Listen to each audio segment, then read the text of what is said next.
Muhammad Ali, the great heavyweight boxing champion who referred to himself as the greatest, float like a butterfly, sting like a bee. Many of you young ones won't remember that, but he was one of the most entertaining fighters to ever watch. Kept always saying he was the greatest. He was on a plane once, and the plane hit turbulence. And so the commander or the captain of the plane, the pilot, ordered everybody to fasten their seat belts. And everybody complied except Muhammad Ali.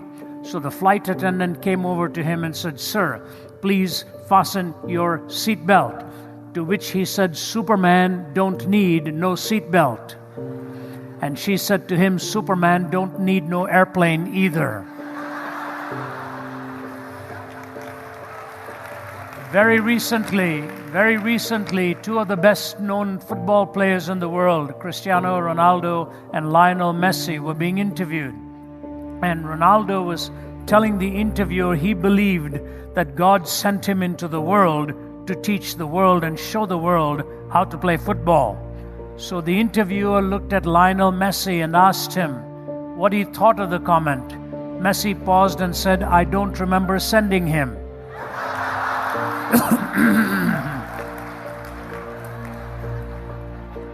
A corporal once said to Winston Churchill, "I want you to know I am a self-made man." Churchill said, "You have just relieved God of a very solemn responsibility." We like to think we are omnipotent. We like to think we know so much. We go through life pretending more than being actual and real. We define ourselves by what we do. That's what existentialism is all about. We define ourselves by what we feel and what we do. But we are to define ourselves with our essence, what we were meant to be, human beings. Then you define the doings. O Lord our God, Lord, how majestic is your name in all the earth. You have set your glory above the heavens.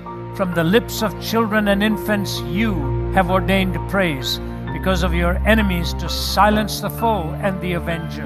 When I consider your heavens, the work of your fingers, the moon and the stars which you have set in place, what is man that you're mindful of him? The Son of Man that you care for him. You made him a little lower than heavenly beings and crowned him with glory and honor. You made him ruler over all the works of your hands. You put everything under his feet, all flocks and herds and beasts of the field, the birds of the air and the fish of the sea, all that swim the paths of the seas. O Lord, our Lord, how majestic is your name in all the earth. When you talk about the glory above the heavens, the incredible planetary planets in motion, and then you come to see a little baby.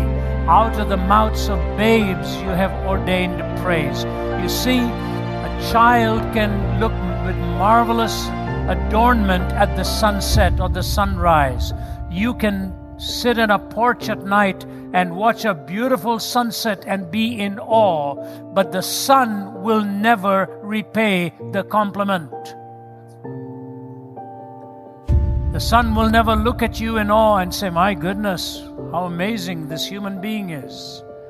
There's something about being human that inspires us with awesome wonder and yet has within us still the capacity to do the most dastardly things you can ever imagine.